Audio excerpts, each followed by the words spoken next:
So the princess agreed to play for the purse, but she had arranged a mirror at the back of his head in which she could see all his cards, and so she won easily, and he had to give up the purse. But this princess was so charming that the sergeant had fallen in love with her, and when he went back to his comrades he asked the corporal to lend him his tablecloth, and he went back to the princess and said to her, "Will you play me for this tablecloth?" And she said, "It may be a very beautiful tablecloth, but it isn't quite equal to me." Then he laid it on a table and said, "Cloth, cover thyself," and there was a most delicious dinner spread upon it. But, as the princess knew she would be able to beat him, she agreed to play him for the tablecloth, and, sure enough, by means of the mirror, she won the tablecloth from him.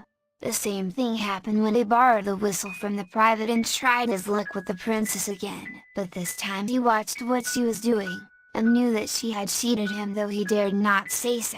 He lost again and went back to his comrades and asked them to forgive him, but he could not help it as the princess had cheated him. So his friends forgave him, and they all went their various ways.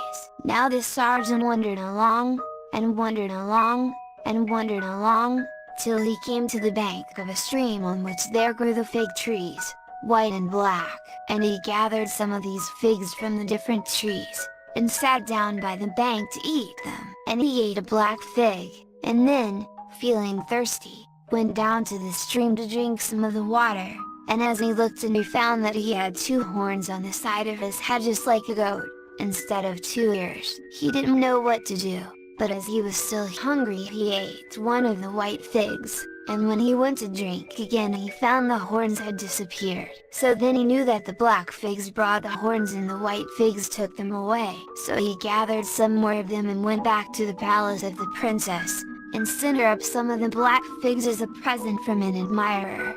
And after a while there was a rumor spread around the city that the princess had horns in her head, and would give anything to anyone who could remove them. So the sergeant went up to the palace and presented himself before the princess and said to her, "I can remove your horns, but I want my purse, and my tablecloth, and my whistle back." Then she ordered them to be brought and promised to give them back to him as soon as the horns were removed. So he gave her a white fig, and as soon as she had eaten it the horns disappeared, and he took up the purse, the tablecloth, and the whistle. Then he said to her, "The princess finds horns on her head. Now, will you marry me?" "No," she replied.